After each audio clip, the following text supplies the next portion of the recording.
আসসালামু আলাইকুম, বিসমিল্লাহির রহমানির রহিম। সবাইকে স্বাগতম আমার চ্যানেলে। শুভ সকাল।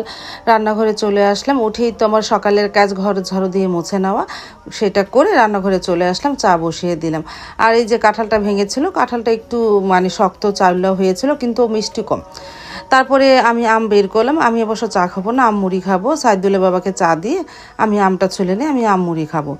আর সারামণি কী খায় দেখি। দুনো মেয়ে এখনও শুয়ে আছে, ওঠেনি। সাইদুল বাবা অবশ্য এই নাস্তা খেয়ে চলে যাবে একটু বাজারে। এখন ঘড়িতে কয়টা বাজে তোমাদের দেখায়, দেখো এখন ঘড়িতে প্রায় 8:30 মতন বাজে। তারপরে আমি সাইদুল বাবাকে বিদায় দিয়ে আমি আম মুড়ি খেতে বসে পড়লাম।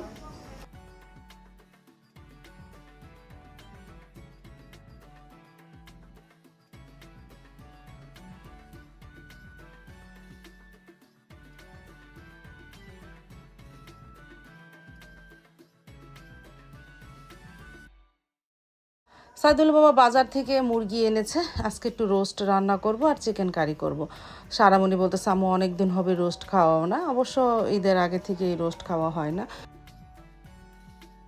মুরগি কেটে ধুয়ে রেখে আসলাম, এখন একটু আইসক্রিম নিয়ে বসলাম। সাইদুল বাবা গতকালকে রাত্রে এনেছিল, আর খাওয়া হয়নি। তারপরে এখন খেলাম, আমি সাবা খেলো না, আমি আর সারাই খেলাম। সারা ওই ঘরে খাচ্ছে আর আমি এখানে বসে খাচ্ছি। বাহিরে তো তেমন একটা আজকে রৌদ্র ওঠে নেই, হালকা মেঘলা মেঘলাই সারাদিনই গেল।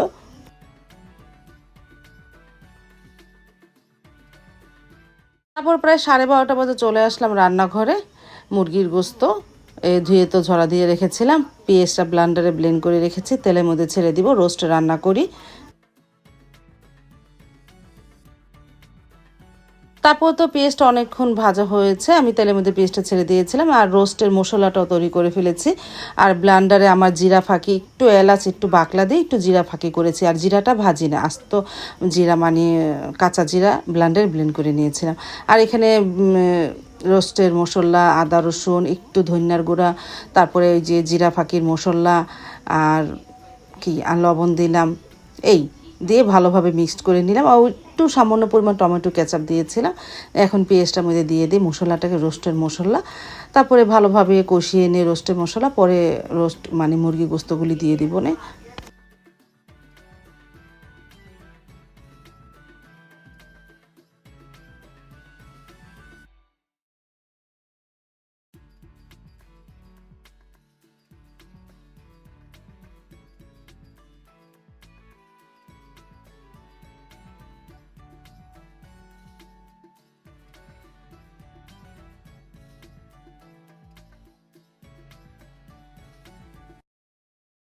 আর আজ তো শুক্রবার, জুম্মার দিন, সাইদুল বাবাও চলে এসেছে। আমার তো এই সমোসাটা খুবই ভালো লাগে ইদানিং।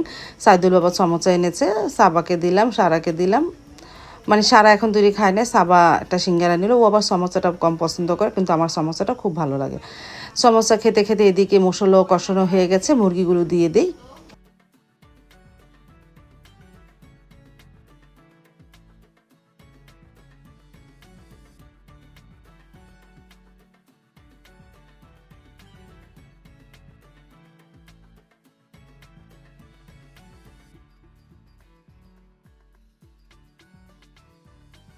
মুরগিগুলো অনেকক্ষণ কষিয়ে তারপরে যে দুধ দিয়ে দিয়েছিলাম, দুধ দিয়ে এখন ভালোভাবে নাড়াচাড়া করি, আস্তে আস্তে রোস্টও রান্না হোক।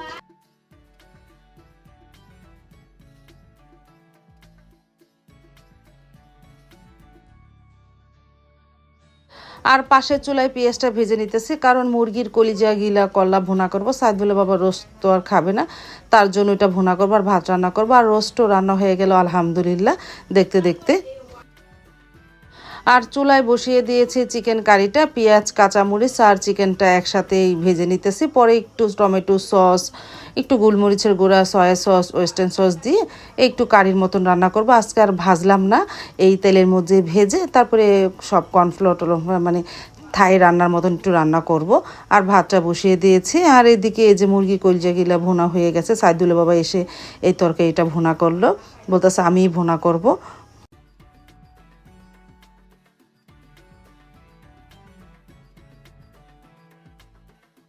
অবশেষে থাই রান্নাটা হয়ে গেল, চিকেন কারি, মাশাল্লাহ ভালোই লাগতেছে। তারপরে একটু পরে নামিয়ে ফেলবো।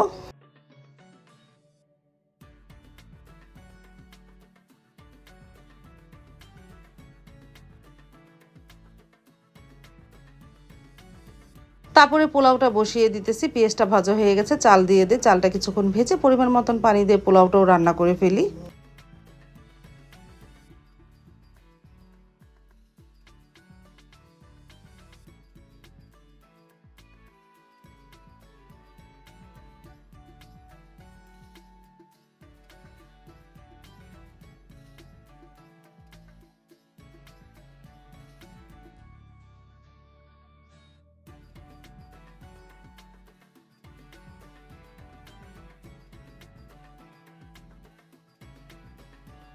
দুপুরে রান্নাটা কমপ্লিট হয়ে গেল। তারপরে সাইদুলের বাবাও নামাজ পড়ে চলে এসেছে, এখন ডাইনিংয়ে নিয়ে এসেছে। আমি সারামণি আর সাইদুল বাবা খেতে বসে পড়লাম। সাবা বলতেছে পরে খাবে, ও তো শুধু একটা রোস্ট তুলে খাবে, ও তার পোলাও তেমন খায় না। পোলাওটা খুব ঝরঝরে হয়েছিল, অনেক স্বাদ লেগেছে, মানে মজাই হয়েছিল। বিসমিল্লাহ বলে শুরু করেছিলাম। আমি প্রথমে রোস্ট না নিয়ে চিকেন কারিটাই নিলাম, চিকেন কারিটা দিয়েই প্রথমে খেলাম, আলহামদুলিল্লাহ।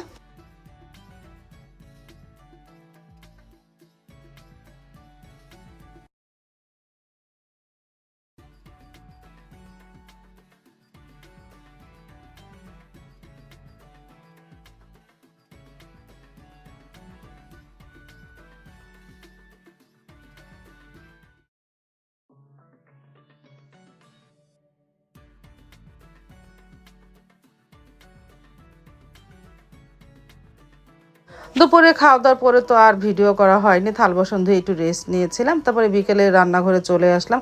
পুঁই শাক এনেছিল, বাসা হয়নি, বেছে নিলাম। এই যে ডুগা আলাদা করলাম আর পুঁই শাক আলাদা করলাম। পুঁই শাক বাসা হয়ে যাওয়ার পর পুঁই শাকের কিছু পাতা রেখে দিয়েছিলাম, সেটাকে চিকেন কিমা বানিয়েছি। যে যেমন মোমোর যে কিমাটা বানায় ওইভাবে কিমাটা বানিয়ে এই পাতার মধ্যে পেঁচিয়ে তারপর ডো এক বানিয়েছি, গোলা বানিয়ে নিয়েছি। এই গোলার মধ্যে চুপিয়ে ভেজে নিব। এই পুঁই শাক দিয়ে এই চিকেনটা মানে পোরটা দিয়ে ভাজলেও অনেক ভালো লাগে। আমি এর আগে অনেকবার ভেজেছিলাম। তারপরে এদের সাবায় পুঁই শাক দেখে বলতেছে আম্মু আমাকে চিকেনের পাকোড়ার মতন বানিয়ে দাও পুঁই শাকের পাতা দিয়ে। মানে পাকোড়া বলো না, মানে রোল বলতে পারো, যেহেতু লম্বা লম্বা করে বানিয়েছে পাতাটা পেঁচিয়ে, বলতে পারো পুঁই শাক দিয়ে চিকেন রোল, পুঁই শাকের পাতা দিয়ে, মানে যেইটা বলে। তারপরে এক খোলা উঠালাম আর এক খোলা দিয়ে দিলাম। এই যে মচমচা থাকতেই খেতে খুব ভালো লাগবে। তারপরে ড্রয়িং রুমে নিয়ে গেলাম, আমরা খেতেও বসে পড়লাম, মায়ে যে এরা তিনজন। আলহামদুলিল্লাহ অনেক মজা হয়েছিল। চিকেন পোরটা একটু ঝাল ঝাল করে বানিয়েছিলাম তো, আর পুঁই শাক উপরে পাতাটা মচমচে হয়েছে, খেতে খুবই ভালো লেগেছে আলহামদুলিল্লাহ।